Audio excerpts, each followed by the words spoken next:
నమస్కారం. ఈటీవీ2 తీర్థయాత్ర కార్యక్రమానికి స్వాగతం.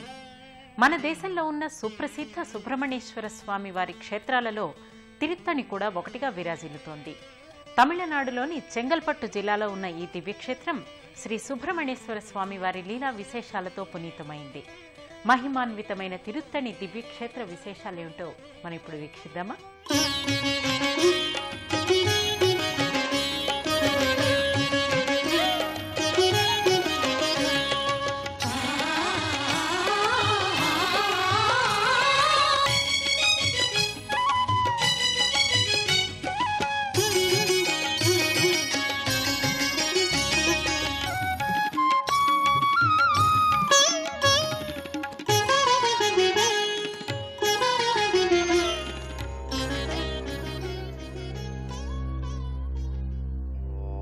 శ్రీ శివశక్తుల సమైక్య తేజము వరవిన సుబ్రహ్మణ్యం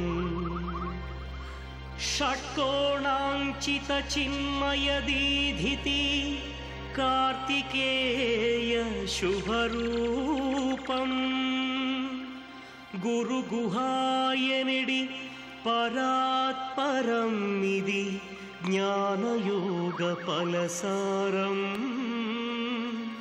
సుప్రభాతమై ఉదయం వైన కుమారసుతత్వగీతం.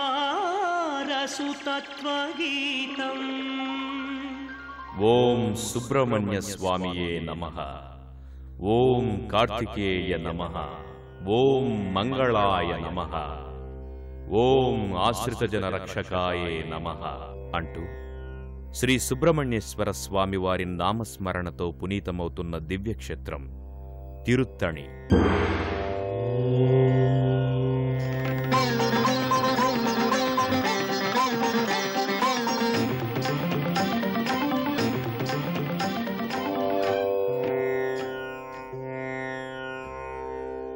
తమిళనాడులోని చెంగల్పట్టు జిల్లాలో చెన్నై నుండి ముంబైకి పోయే మార్గంలో ఉన్న ఈ దివ్యక్షేత్రంలో సాక్షాత్తు శ్రీ వల్లీ దేవసేన సహిత సుబ్రహ్మణ్యేశ్వర స్వామివారు కొలువై ఉన్నారు.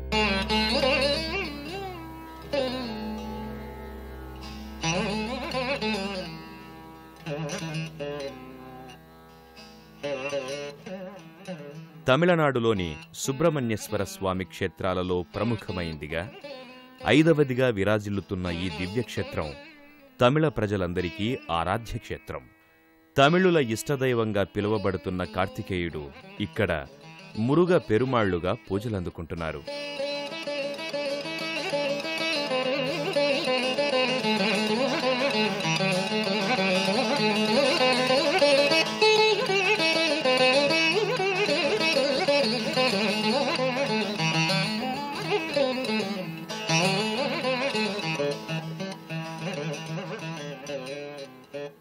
తిరుత్తణి దివ్యక్షేత్రానికి కొన్ని వందల సంవత్సరాల నాటి చరిత్ర ఉంది. 1600 సంవత్సరాల క్రితమే ఈ ఆలయ నిర్మాణం జరిగినట్లు చారిత్రక ఆధారాల ద్వారా తెలుస్తోంది. అలాగే ఈ క్షేత్రాన్ని తణిగై అని తమిళంలో పిలవడం జరుగుతోంది. తణిగై అంటే శాంతిపురి అని తమిళంలో అర్థం చెబుతారు. భక్తుల ఈతి బాధలన్నీ పోయి శాంతి చేకూరుతుంది కాబట్టి ఈ క్షేత్రానికి తిరుత్తణి అనే పేరు వచ్చినట్లు చెబుతారు. తిరుత్తణికి చేరుకున్న భక్తులు ముందుగా కళ్యాణకట్టలో తమ తలనీలాలు సమర్పించుకొని అనంతరం శరవణ తీర్థంలో స్నానాధికాలు ముగిస్తారు.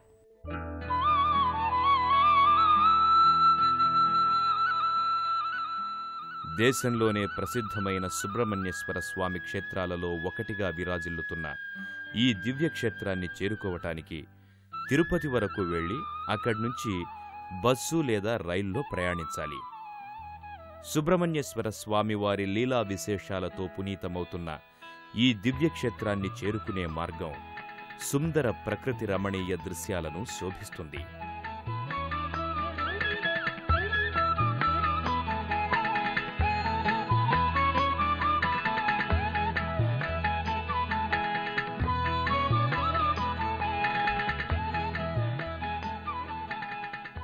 ప్రశాంతమైన వాతావరణంలో సుందర ప్రకృతి రమణీయ దృశ్యాల నడుమ ఉన్న తిరుత్తణి సుబ్రహ్మణ్యేశ్వర స్వామివారి ఆలయానికి చేరుకున్న భక్తులు ముందుగా కళ్యాణకట్టకు సమీపంలో ఉన్న శరవణ తీర్థంలో ఓం సుబ్రహ్మణ్యేశ్వర స్వామియే నమః అంటూ స్నానాదికాలు ముగిస్తారు.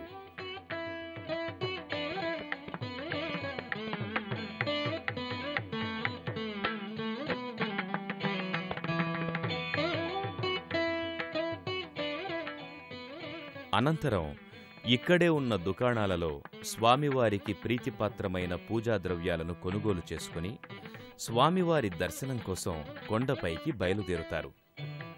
ఈ దివ్యాలయాన్ని చేరుకోవటానికి ఘాట్ రోడ్ సదుపాయం కూడా ఉంది.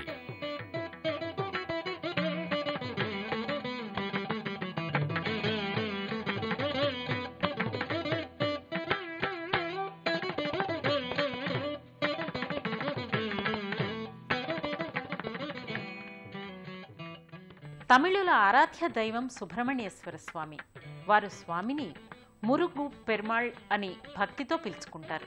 అలాగే ఇక్కడ కొలువై ఉన్న వల్లీ దేవసేన సహిత సుబ్రహ్మణ్యేశ్వర స్వామిని ఆనాటి భక్త శిఖామణులు వడబారు రామలింగ స్వామి, కందయ్యప్ప దేశికర్, కచ్చియప్ప మునీశ్వరుడు, కచ్చయ్యప్ప శివచార్యుడు, అరుణగిరి నాథుడు తదితర భక్త శిఖామణులు ఇక్కడ కొలువైన సుబ్రహ్మణ్యేశ్వర స్వామిని సేవించి తరించారని పురాణాల ద్వారా అవగతమవుతోంది. శరవణ తీర్థంలో స్నానాధికాలు ముగించుకున్న భక్తులు అనంతరం సుబ్రహ్మణ్యేశ్వర స్వామి వారి దర్శనం కోసం వరుసలో నిలబడతారు.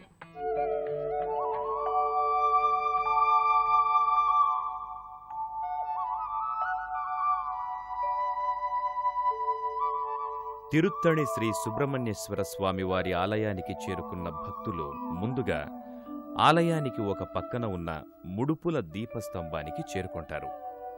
దీపస్తంభం చుట్టూ భక్తి శ్రద్ధలతో ప్రదక్షిణాలు చేసి తమ ముడుపులు చెల్లించుకుంటారు. అనంతరం స్వామివారి దర్శనం కోసం వరసలో నిలబడతారు.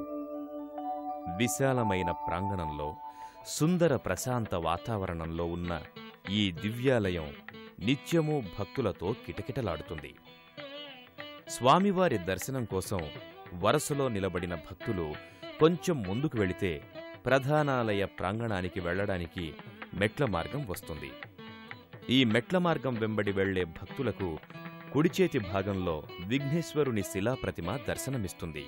ఓం విఘ్నేశ్వరాయ నమః అంటూ భక్తులు విఘ్నేశ్వరుని భక్తితో ధ్యానించుకుని అనంతరం ప్రధానాలయ ప్రాంగణానికి చేరుకుంటారు. ప్రధానాలయ ప్రాంగణాన్ని దాటి ప్రాకార మండపంలోకి వెళితే ముందుగా స్వర్ణ ధ్వజస్తంభమొకటి దర్శనమిస్తుంది.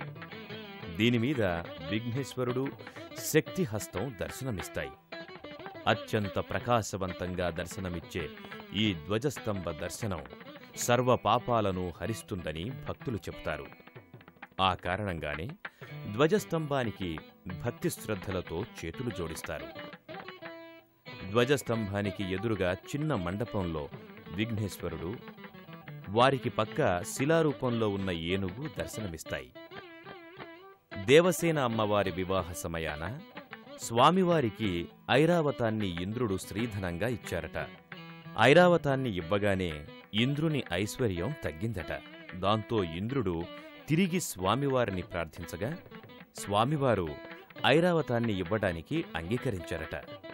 కాని ఇచ్చిన సొమ్మును తిరిగి తీసుకోవటానికి మనస్కరించక ఐరావతం తన లోకాన్ని చూస్తే తనకు మళ్లీ సకలైశ్వర్యాలు సిద్ధిస్తాయని ఇంద్రుడు చెప్పాడట.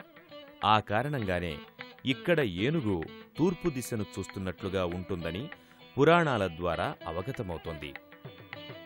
గణేశుని ఏనుగును దర్శించుకున్న భక్తులు అనంతరం ప్రధానాలయంలోకి చేరుకుంటారు. ప్రధానాలయమంతా భక్తులను ఓ విచిత్రమైన అనుభూతికి గురిచేస్తుంది.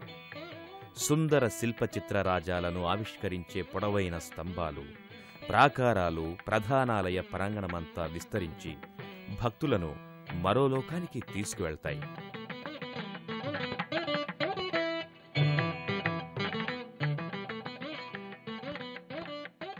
ఆయా శిలారూపాలను దర్శించుకున్న భక్తులకు ఇంకొంచెం ముందుకు వెళితే ఆపత్సహాయ వినాయకుని మందిరం దర్శనమిస్తుంది.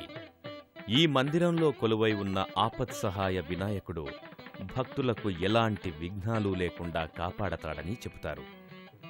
ఆపత్సహాయ వినాయకుణ్ణి దర్శించుకున్న భక్తులకు ఇంకొంచెం ముందుకు వెళితే శ్రీ సుబ్రహ్మణ్యేశ్వర స్వామివారి ఉత్సవమూర్తులు దర్శనమిస్తాయి. రుద్రాక్ష మండపంలో అత్యంత తేజోవంతంగా ఉన్న ఈ ఉత్సవమూర్తులు భక్తులలో స్వామివారి పట్ల ఉన్న భక్తిని ద్విగుణీకృతం చేస్తాయి. అలాగే ఇక్కడ ఉత్సవమూర్తులను దర్శించుకుంటే స్వామి మూలవిరాట్టును దర్శించుకున్న పుణ్యం లభిస్తుందని చెబుతారు.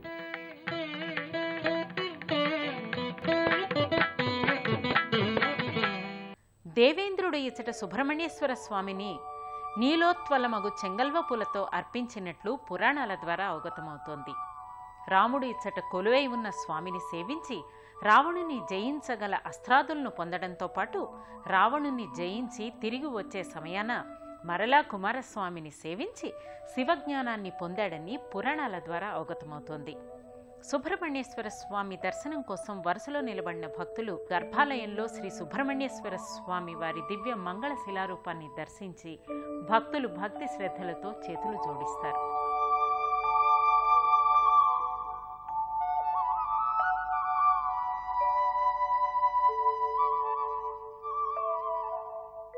ఉత్సవమూర్తులను దర్శించుకున్న భక్తులు అనంతరం గర్భాలయంలోకి చేరుకుంటారు. గర్భాలయమంతా భక్తులను ఓ దివ్యానుభూతికి గురిచేస్తుంది. గర్భాలయంలో ఒక్క కార్తికేయుని నామస్మరణ తప్ప మరొకటి వినిపించదు. భక్తులకు ఓ మధురమైన అనుభూతిని కలిగించే గర్భాలయం ముందు భాగంలో సుముగణ్, సుధేయగణ్ శిలారూపాలు దర్శనమిస్తాయి. వీరిద్దరూ స్వామివారికి భక్తులు కావడం వల్లే స్వామివారిని ఎల్లప్పుడూ అంటిపెట్టుకుని ఉంటారని చెబుతారు. గర్భాలయ ద్వారాల మీద లక్ష్మి, గణపతి, సరస్వతుల చిత్రాలు దర్శనమిస్తాయి.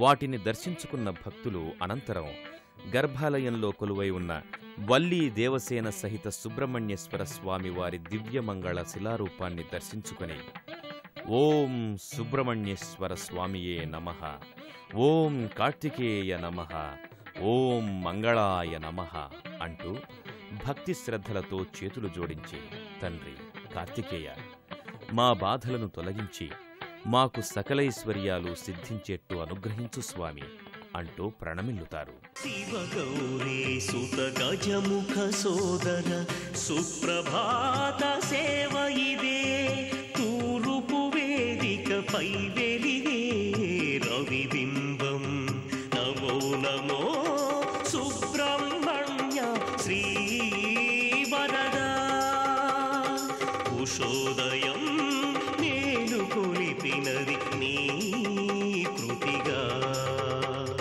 శివగౌరీ సుత గజముఖ సోదర సుప్రభాత సేవ ఇదే.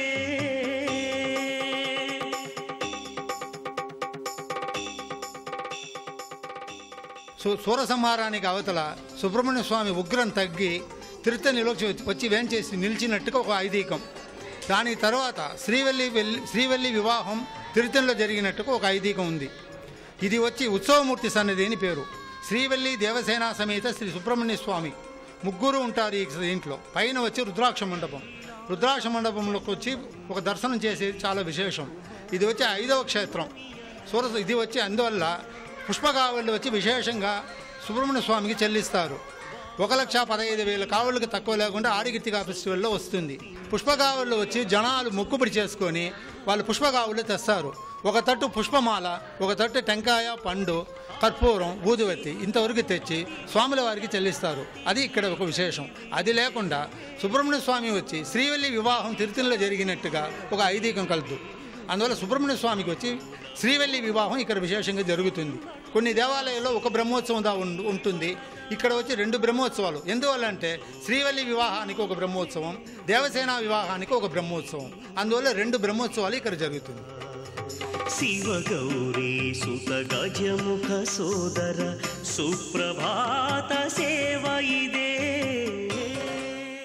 నారద మునీశ్వరుడు, సప్త ఋషులు, ఆదిశేషుడు తదితర దేవతలు ఇక్కడ స్వామివారిని సేవించి మోక్షసిద్ధిని పొందారని పురాణాల ద్వారా అవగతమవుతోంది. గర్భాలయంలో సుబ్రహ్మణ్యేశ్వర స్వామి వారి దివ్య మంగళ శిలారూపాన్ని దర్శించుకున్న భక్తులు అనంతరం ఇతర దేవీ దేవతల ఆలయాలను కూడా దర్శించుకుంటారు.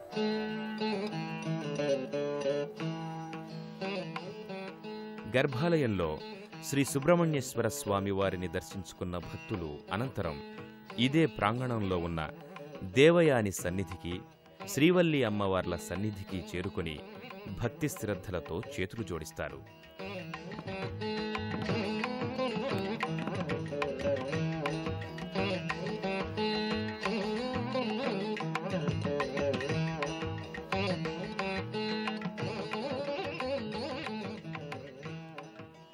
గర్భాలయం వెనుక భాగాన భక్తులకు విఘ్నేశ్వరుడు, మురుగన్, సుబ్రహ్మణ్యేశ్వర స్వామి, శ్రీ విష్ణుదుర్గ మొదలైన శిలామూర్తులు దర్శనమిచ్చి భక్తులలో భక్తిభావాన్ని పెంచుతాయి.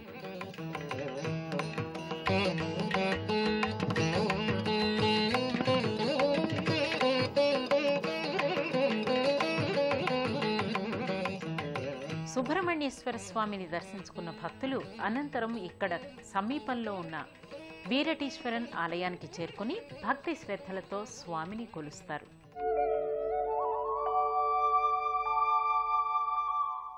ఆయా దేవతామూర్తులను దర్శించుకున్న భక్తులు అనంతరం ఇక్కడకు సమీపంలోని వీరటేశ్వరన్ ఆలయానికి చేరుకుంటారు.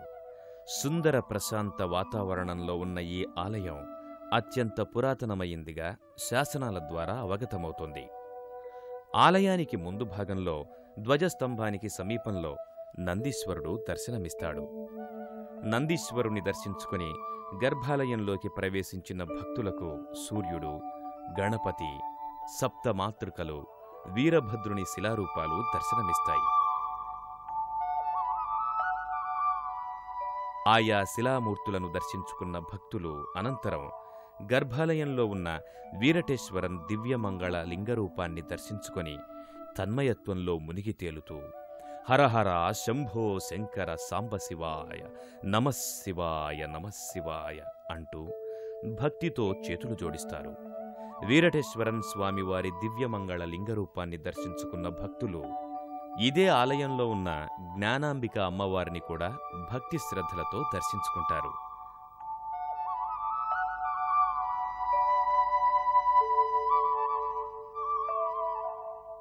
వీరటేశ్వరన్ స్వామిని దర్శించుకున్న భక్తులు అనంతరం ఆర్ముగ స్వామిని, విజయ రాఘవ స్వామిని కూడా దర్శించుకుని తరిస్తారు.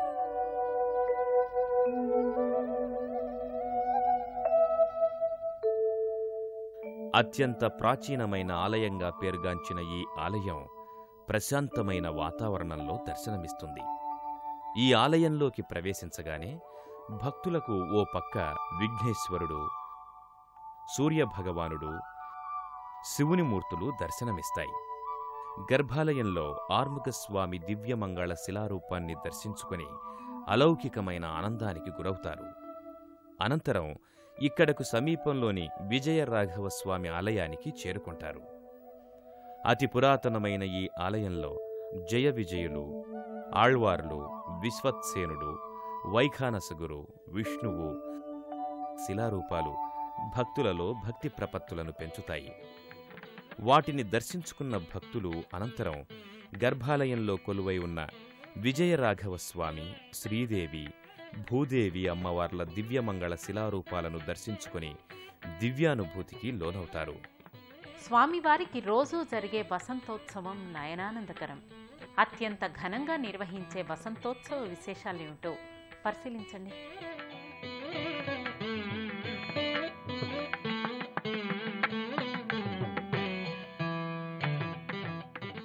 శ్రీ సుబ్రహ్మణ్యేశ్వర స్వామి వారికి రోజూ చేసే వసంతోత్సవం నయనానందకరం.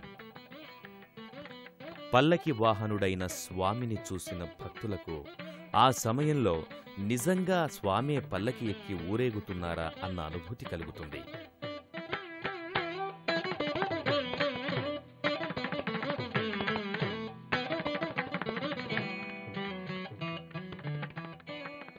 தமிழ்நாட்டில் திருத்தணி அருள்மிகு சுப்பிரமணிய சாமி திருக்கோயில் முருகப்பெருமானின் 6 படை வீடுகளில் 5ஆம் படை வீடாக திகழ்கிறது. తమిళనాడులో శ్రీ సుబ్రహ్మణ్యేశ్వర స్వామి వెలసి ఉన్న 6 పుణ్యక్షేత్రాల్లో తిరుత్తణి ఆలయం 5వ పుణ్యక్షేత్రంగా విరాజిల్లుతుంది. ఈ ఆలయానికి 18 సంవత్సరాల తర్వాత 2 కోట్ల రూపాయల వ్యయంతో మరమ్మత్తు పనులు చేపట్టి జూలై 6, 2003 నాడు మహాకుంభాభిషేకం నిర్వహించాం. ఆలయంలో ప్రతిరోజు ఉదయం 8 గంటలకు కాలసంధ్యా పూజలు, 10 గంటలకు ఉచ్చికాల పూజలు, సాయంత్రం 5 గంటలకు సాయిరక్షా పూజలు జరుగుతాయి. ఆలయానికి వచ్చే భక్తుల వసతి కోసం 300 కాటేజీలు నిర్మించాం. కొండ మీదకి వెళ్ళడానికి దిగడానికి బస్సు వసతి కూడా కల్పించాం. வசதியாக தங்குவதற்கு கிட்டத்தட்ட 300 குடில்கள் மற்றும் அறைகள் மிக சிறப்பான முறையிலே பராமரிக்கப்பட்டு வருகிறது. அது மட்டுமின்றி மலைக்கோயிலுக்கு செல்வதற்கு வசதியாக பேருந்துகள், திருக்கோயில் பேருந்துகளும் ఇయకపడుగిன்றன. కోరిన వరాలిచ్చే కొండంత దేవుడుగా పేర్కాంచిన స్వామి సుబ్రహ్మణ్యేశ్వర స్వామి, కార్తికేయునిగా, మురుగు పెరుమాళ్లుగా కీర్తింపబడుతున్న శ్రీ సుబ్రహ్మణ్యేశ్వర స్వామి వారి కరుణా కటాక్ష వీక్షణాలు అందరి మీద ఉండాలని కోరుకుంటూ